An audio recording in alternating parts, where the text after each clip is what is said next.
السلام علیکم every one, کیسے ہیں آپ سب؟ امید ہے سب ٹھیک ہوں گے۔ تو آج ہم اسٹارٹ کرتے ہیں ایک منی ولاگ سے، جو نارملی میرا روٹین ہے وہ ولاگ ہے، اور ساتھ ہی میں ہم پروفٹ سیریز کے دوسرے ایپیسوڈ میں ایک عظیم نبی کا ذکر کر رہے ہیں، حضرت نوح علیہ السلام، جنہوں نے 950 سال تک اپنی قوم کو اللہ کی طرف بلایا، لیکن لوگ نہ سمجھے نہ مانے۔ آخر میں ایک ایسی کشتی بنی جس میں زندگی نے پناہ لی اور باقی سب ڈوب گئے۔ تو پھر یہ اسٹوری ہے، تو آپ لوگ ضرور سنیے گا، پورا اینڈ تک واچ کریے گا۔ تو پھر چلیے اسٹارٹ کرتے ہیں۔ بسم اللہ الرحمن الرحیم۔ حضرت نوح علیہ السلام ایک نہایت ہی صبر والے، رحمت والے نبی تھے۔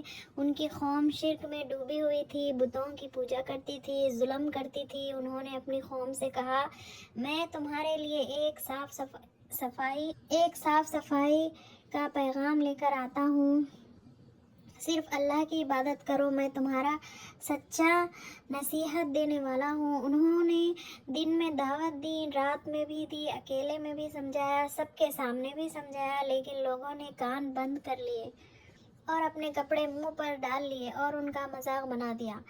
پھر لوگ کہتے ہیں، اے نوح، تو ایک انسان ہے ہم جیسا، تو کون ہوتا ہے ہمیں سمجھانے والا؟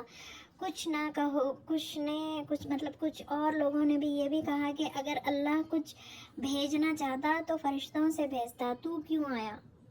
حضرت نوح علیہ السلام نے ہر طریقے سے سمجھایا، لیکن انہوں نے انکار ہی کیا۔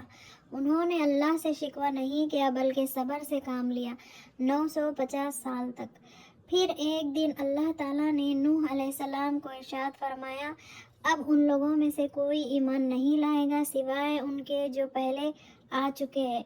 نوح علیہ السلام 950 سال تک کوشش کرتے رہے، لیکن کوئی بھی ان کی کوئی بات نہیں سنے۔ پھر اللہ تعالیٰ نے حکم دیا کہ کشتی بناؤ ہمارے حکم سے۔ حضرت نوح علیہ السلام نے کشتی بنانا شروع کی۔ پھر ایک بڑے سفید میدان میں لوگ ہنسنے لگے اور کہنے لگے کہ دیکھو، پاگل ہو گئے ہیں، زمین پر کشتی بنا رہے ہیں، کیا بارش ہوگی یہاں؟ لیکن حضرت نوح علیہ السلام بس کشتی بناتے رہے۔ پھر ایک دن اللہ تعالیٰ کا وعدہ پورا ہوا، زمین سے پانی نکلنا شروع ہو گیا، آسمان سے بارش برسنا شروع ہو گیا۔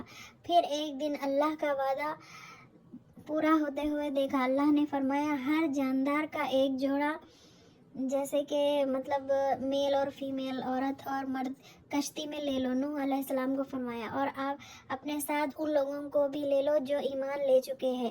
حضرت نوح علیہ السلام نے سب کچھ کشتی میں چھوڑ دیا، ان کا اپنا بیٹا بھی ان کا انکار کر دیا۔ نوح علیہ السلام نے کہا، بیٹا ساتھ چل، کشتی میں آ جا، ورنہ ڈوب جائے گا۔ لیکن بیٹے نے کہا، میں کسی پہاڑ پر چڑھ جاؤں گا، وہاں پانی نہیں آئے گا۔ حضرت نوح علیہ السلام رو پڑے، آج کوئی نہیں بچ سکے گا سوائے جسے اللہ بچائے۔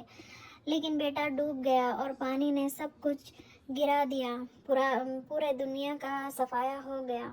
طوفان کے بعد اللہ نے زمین سے پانی ختم کر دیا۔ کشتی ایک پہاڑی پر رک گئی جو جوڈی کے نام سے تھی۔ حضرت نوح علیہ السلام نے اللہ کا شکر ادا کیا۔ انہوں نے دعا کی کہ اے میرے رب، مجھے بخش دے، میرے والدین کو اور سب کو جو میرے گھر میں ایمان کے ساتھ آئے۔ حضرت نوح علیہ السلام کی کہانی میں ہم سب کو یہ سبق دیتا ہے کہ صبر کرو، اگر حق پر ہو تو آخر میں کامیابی تمہاری ہے۔ دعوت کا کام آسان نہیں، لیکن ہمیشہ جاری رکھنا چاہیے۔ ایمان اور عمل ہی ہے جو طوفان سے بچا سکتا ہے، دنیا کے بھی اور آخرت کے بھی۔ بچپن اور رشتہ دار یا اپنے اگر حق سے منہ موڑ لے تو کشتی سے رہ جاتے ہیں۔ تو دوستوں، یہ بھی حضرت نوح علیہ السلام کی 950 سال کی دعوت، ایک کشتی اور ایک طوفان جو اللہ کے ساتھ تھا وہ بچ گیا، جو اس کے خلاف تھا وہ ڈوب گیا۔ اگلے ایپیسوڈ ہوگا حضرت ابراہیم علیہ السلام کے نام، جنہوں نے بتوں کو توڑا اور آگ میں چلے گئے اللہ کے لیے۔ ویڈیو پسند آئے تو لائک، شیئر، سبسکرائب ضرور کریں۔ ہمشہ ولاگ کے ساتھ اسلامی کہانیوں کا سفر جاری ہے۔ تو پھر میں اسی کے ساتھ اپنا ویڈیو اینڈ کرتی ہوں۔ Please like, share and subscribe کریے اور میرے ویڈیوز کو زیادہ سے زیادہ شیئر کریے تو پھر اگلے ویڈیو میں ملتے ہیں. اللہ